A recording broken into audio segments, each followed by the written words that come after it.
My game plan's always the same. It's just a different body each fight.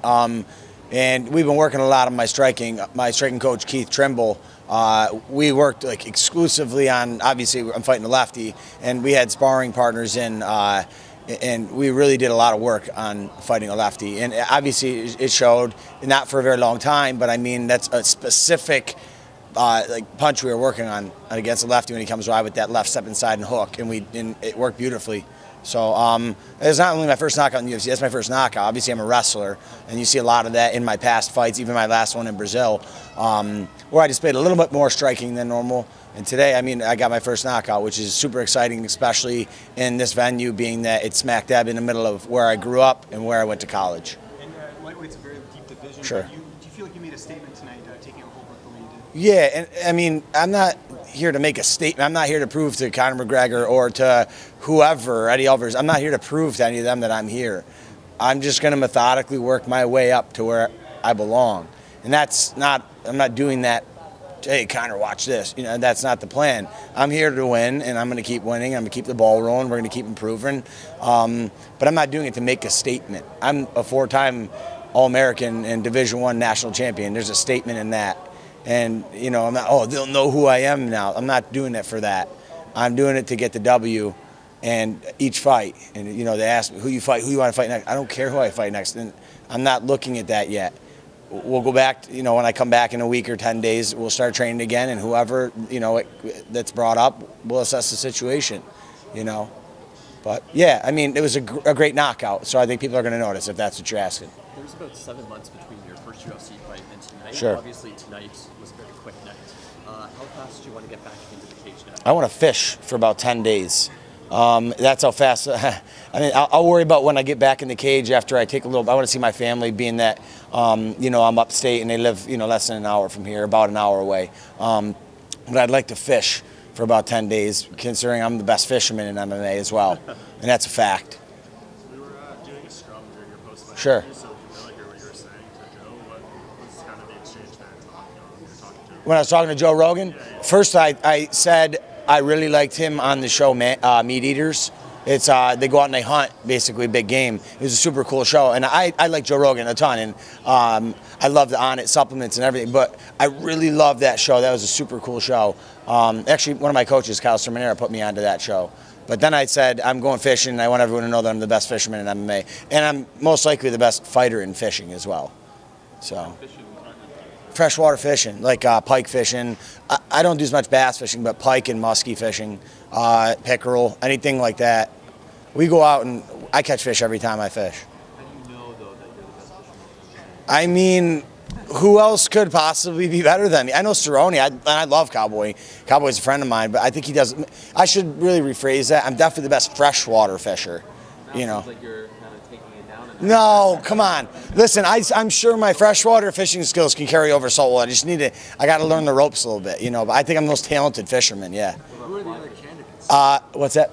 Who are the others in this conversation? I don't know. You tell me. Johnny Hendricks, Chad Mendes. Yeah, I don't think they can outfish me.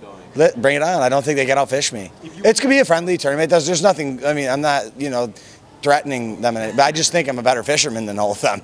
If you get performance of the night, are you going to use that money at Bass Pro then? Is it safe? No, I already told one of the UFC folks I'm buying a new fishing boat with that, if I get the bonus. Probably a Lund Deep V, like 19-foot aluminum, yeah. I was going to say, if there's any left over, those Bass Pro gifts, you can get some in there. Yeah, I got all the gear I need.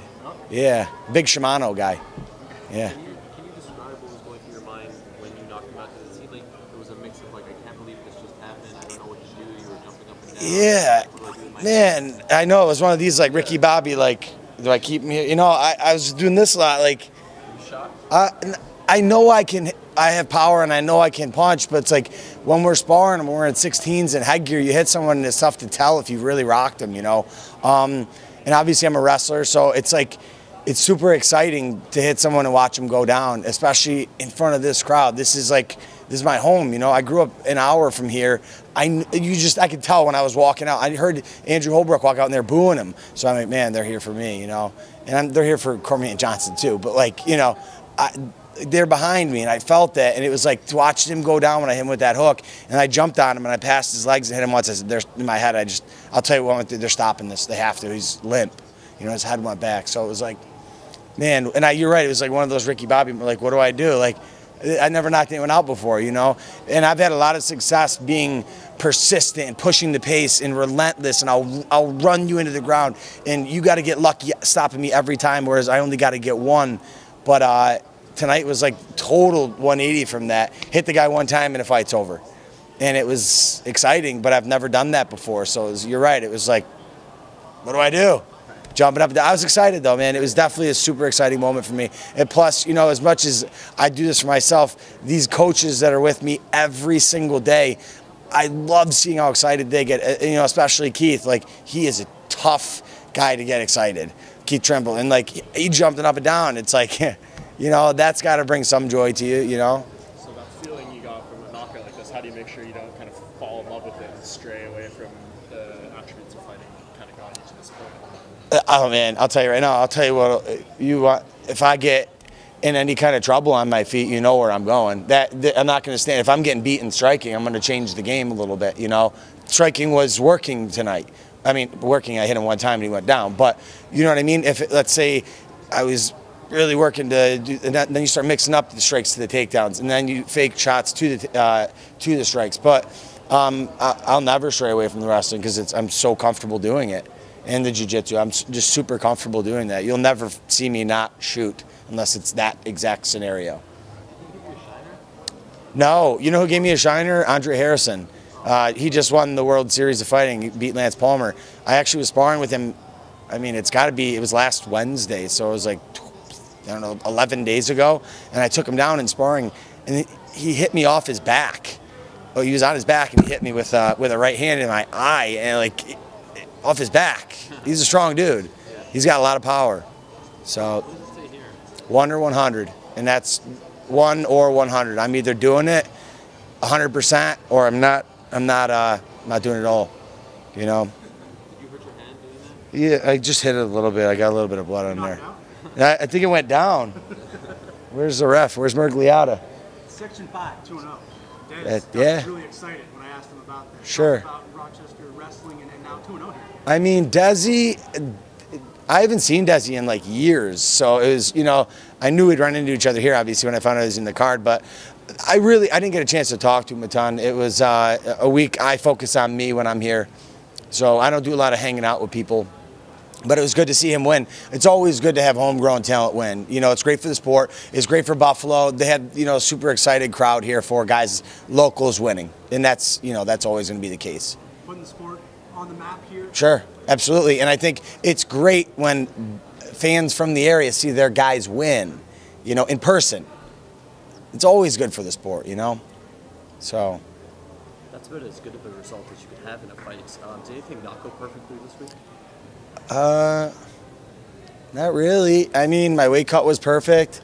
I'll tell you what, I wasn't as hungry as dinner last night as I normally am, and that kind of worried me. But no, everything else was pretty normal. I do everything by my playbook every time. It's the same routine every single time. My coaches will tell you. I could tell you what I ate on a Tuesday 3 years ago at 11 a.m. Well, Coach Baumgartner Yeah. about the knockout from his wrestler. It's pretty tough to get Bruce excited too. He's a pretty mellow guy. Considering he's the winningest wrestler in U.S. history. But to see him under the tongue, in the back, is so strange but unique and cool. He's the athletic director at Edinburgh, so it was to see Bruce down there. He's still got some pull. He's down, in the arena floor. That was neat. And the president of the university was there. Hopefully, I hope by that, maybe wrestling gets a little more recognition at Edinburgh because they deserve it. Coach Tim Flynn's just a special guy, family member to me.